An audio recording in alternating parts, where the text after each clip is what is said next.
Hi everyone and welcome back to another Supernatural review. This is season 8 episode 23, Sacrifice, and the season finale. If you're new here, I do a recap and review every single episode of Supernatural, so let's get into it. So I totally forgot it's the season finale until you're hit with the carry on my wayward son.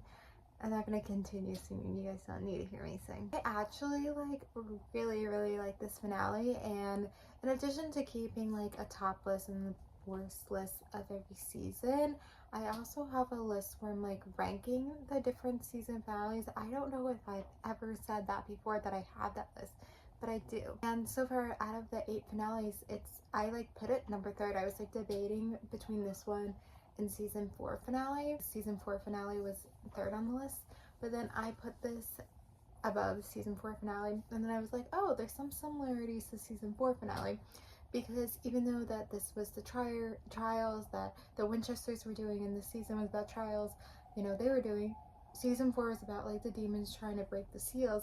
And so in some ways it was kind of coming down to the last seal then, and this was the last trial. Anyway, I felt like there was a lot happening in this episode, which I think is good. There was something, we weren't just dealing with the Winchesters doing their own trial, there was an angel trial too. And I feel like having them both, it felt like a finale, like a season finale, not a series finale, but it felt like a season finale because it had a lot happening and the stakes were very, very high.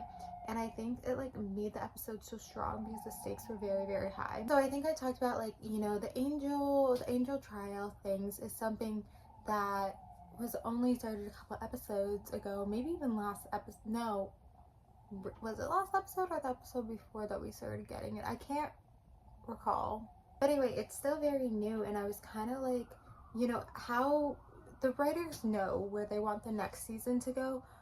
They have to know within the last 5 episodes of the season prior. And so the writers knew where they wanted to take the next season. Obviously the Winchesters and everything are trying to close the gates of hell, but they can't let them succeed, right? They can't let them succeed, because then we can never have demons. And I don't know if necessarily really like Crowley or whatever. I've kind of talked about how my feelings are for Crowley, where I like him as a character. He's not someone I'm in love with as a character or hate as a character. I think he has a lot of importance as a character. I'm not going to get into Crowley right now, but it's something where they couldn't have the gates of hell closed, right? We couldn't have that closed. But we also needed something to happen for for momentum into next season. And so I don't know who came up with it. What if there's something with the angels? We've kind of gotten into a lot of the angels, but what if the angels fall? And we also that's how the episode ends, is the angels falling, and it's kind of what does that really mean? And I don't want to spoil too much the next season, but I think they're now human technically, or I mean, this is a big spoiler. Doesn't one inhabit Sam? So it's I kind of forgot the rules to exactly what that happens with the angels falling, and I think that's something that sometimes the Supernatural writers don't know where it's going right when they do it. And I think especially in this case, it's okay if they don't know where they're going with the angels falling, because it leaves them a whole summer, which is what they have in between seasons, to kind of figure out and plan, and it gives them a lot to deal with and work with. So it just leaves a lot of open doors, and I think it's a great way to end the season. So yeah, because both the trials were happening at once, and then it's also crazy that they brought in Jody, which I can't remember the last episode we seen Jody, but it has felt a little bit. And it's kind of crazy. She doesn't know who Crowley is. She thought she was on a date. I know something with the actress. She said, I'll never come back if they're killing me. So they almost killed her character, but they did it. I think it's crazy that they were able to kidnap Crowley, because he is the king of hell. How was he just so easily kidnappable? And then if they are trying to make a demon human again, which is something they never done again, why would you do a really powerful demon? So I understand for the writing and everything to work, having it be Crowley makes sense, where the tension and the story and everything.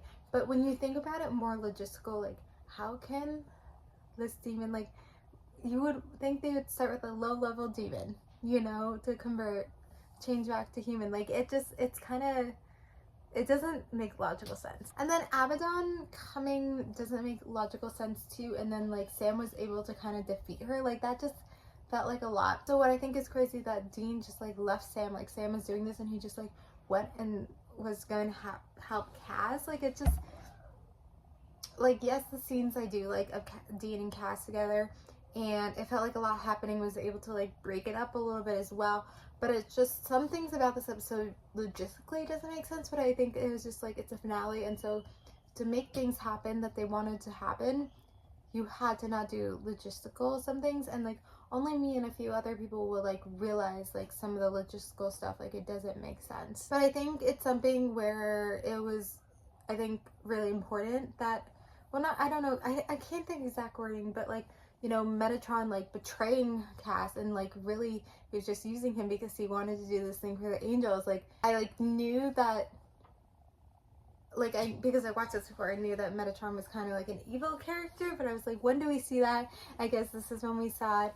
And so it's something too where they needed to have that character and they needed to have something like that and all the elements. But yeah, it just needed to happen. And so when it's like your whole thing, you think like this whole thing with the Demon's Hell stuff, like this angel stuff, like kind of came towards the end, like, okay, what is this angel stuff?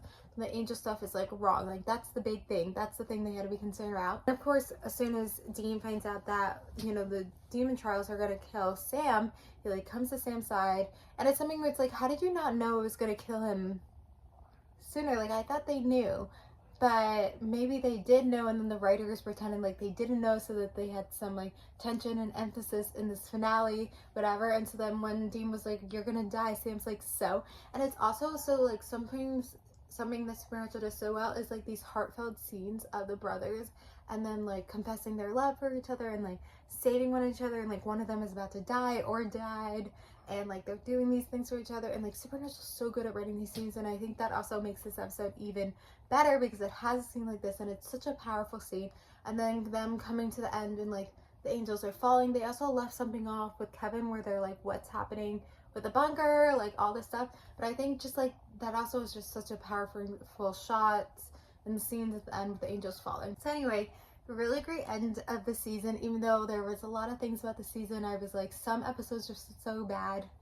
I don't know. I mean, we'll talk about the good episodes and the bad episode eventually.